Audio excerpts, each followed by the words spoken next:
Dito sa tuktok ng bangin, nakilala ko ang turistang si Sarah na galing pa sa bansang Iceland. How long have you been here in the Philippines? Since 2 weeks. 2 weeks. And how long have you been here in We just arrived a island. few hours ago. Oh, okay. How is it? Amazing. Really? Yeah, really great. Yeah. What other tourist destinations have you gone to in the Philippines? The thing is, my friend and I, we don't move around in a very common way. Since a few months we've been traveling without money. So the way we reach everywhere is by makisakay, angkas, Really? and hitchhiking. So we never know where we end up. Sa pagpapatuloy ng aking island hopping adventure dito sa Isla de Gigantes, sunod kong pinuntahan ang Antonia Island kung saan napakalinaw daw ng tubig.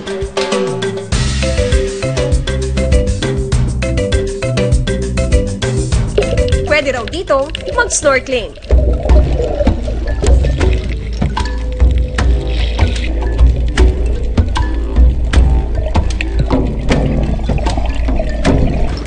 Lulutang ba? Dito sa Antonia Island, hindi mo na kailangan magbangka sa malayo para makapag-snorkeling. Kailangan lang daw ng maglakad ng kaunti papunta sa bahaging iyon at makikita mo na ang ganda ng dagat.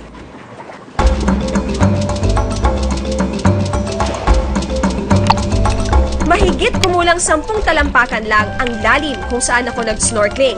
Pero may makikita ka na ritong mga isda at corals. Sana lang mapangalagaan at hindi maabuso ang yamang ito ng karagatan.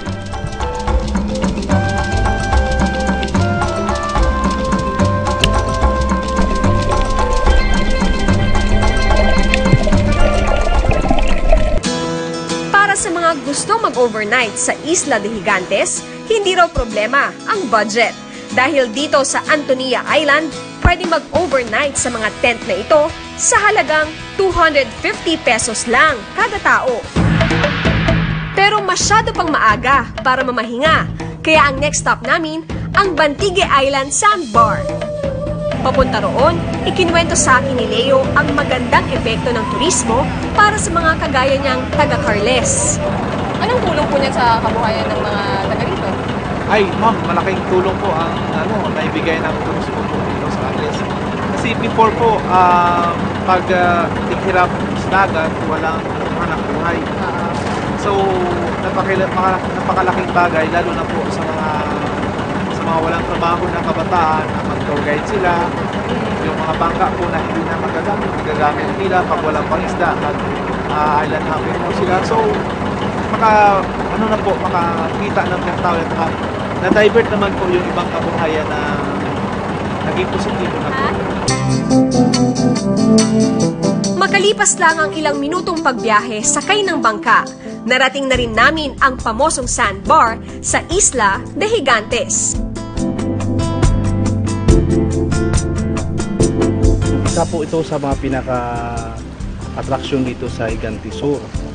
No, at makikita po natin ito siya pag low tide. And pag high tide po, unti-unti siyang nawawala at natatabunan ng tubig. Mabuti na lang at nang magpunta kami rito, low tide, kaya maaring lakaran ang sandbar hanggang sa mismong dulo. Dito, ilan pang mga dayuhang turista ang nakilala namin. Manghang-mangha sila sa malaparaisong ganda ng Isla de Gigantes.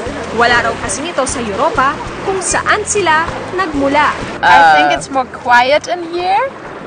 Yeah, we were more looking for like relaxing holidays than going to more touristy places, and also like the beaches are probably as beautiful here than in Boracay. Incredible. It's awesome, yeah.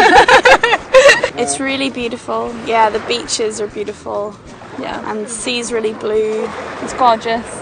Ang mga kababayan naman nating ito na pawang mga OFW nang magkaroon ng pagkakataong umuwi sa Pilipinas, dito rin piniling magbakasyon sa Isla de Gigantes. Itong Gigantes hindi pa siya gaanong napupuntahan. Unlike sa Boracay na sobrang crowded. Masyadong populated. Yeah. Ang maganda rito sa turismo ng Carles, hindi lang nila ibinibida ang yaman ng kanilang kalikasan, kundi maging ng kanilang kasaysayan. Kaya nga kasama sa island hopping ang Isla ng Higantes Norte, kung saan matatagpuan ang isang parola o lighthouse. Nagawa po ito nung panahon pa ng Katsila noong 18th century. Ito yung nagsilbi gabay ng mga bumabiyahe na barko dumadaan dito panahon ng Katsila. Isa ito sa mga dinadayo ng turista dito dahil ito'y gawa pa nung panahon ng mga Katsila. Kwento rin ni Leo, taong 2012 lang naman daw nagsimulang dagsain ng mga turista ang Isla de Higantes. At mula nga raw noon, nabawasan ang mga kababayan niyang nabubuhay sa dynamite fishing. Kaya sa isang banda, ang dating sumisira ng kalikasan, ngayon tumutulong na raw para ilagay sa mapa ang kanilang lugar. Kagaya ko po, ako isang simpleng mangingisda lang. So ngayon, nagtutour guide po tayo, nagbabangkero tayo. Sila ganun din. Yung mga bangka na ginagamit nila for illegal, ngayon naging legal na. O kagaya po, naging for island hopping po, ginagamit na yung bangka nila. So at least po, masave natin yung kalikasan dahil dito. Nakatutuwang isipin na dahil sa turismo, mas umaayos na ang pamumuhay ng ilang mga taga-Carles gaya ni Leo. At sa pagtatapos ng aming tour, napagtanto ko rin na pagdating sa yaman ng kalikasan, talaga namang tayo'y nabiyayaan. Posible pang ang madagdagan ang mga natatagong paraiso sa ating bayan dahil noong Pebrero lang, inanunsyo ng National Mapping and Resource Information Authority o NAMRIA na may nadiskubre raw silang mahigit sa 400 bagong isla na kabilang sa teritoryo ng Pilipinas. Kaya nga kung dati sinasabing binubuo ng 7,107 na isla ang Pilipinas, kumporme pa kung high tide o low tide. Ngayon, ang opisyal na bilang na raw, nasa humigit kumulang 7,500 na. Hindi naman necessarily na islands lahat ito. Maaring merong rocks, reefs, islets, pwede ring sandbars. Isa ito sa mga bagay na kailangan nating silipin. Kasi remotely sensed imageries lang ang basehan mo, you need to go to the ground and validate it. Take note na itong figure na ito, 7,107 that is, ay galing sa mga references na 1939, 1940, 1941, at finalized noong 1945. So we really need to update these data sources. Sa ngayon, wala pang pangalan ang mga bagong diskubre na isla na baka sa susunod maging tourist destination na rin.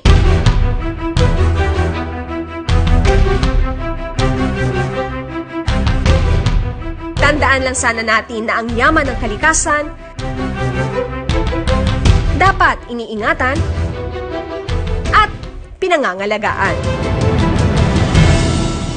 Sa dinami-rami ng mga isla sa Pilipinas, talaga namang hindi ka mauubusan ng pupuntahan. Ang mga malaparaisong lugar na ito, hindi lang dapat sa postcard na sisilayan, kundi ng malapitan. Patuloy na magbabantay sa mga isyu ng bayan. Ako po si Victoria Tulad, kasama sa iisang brigada.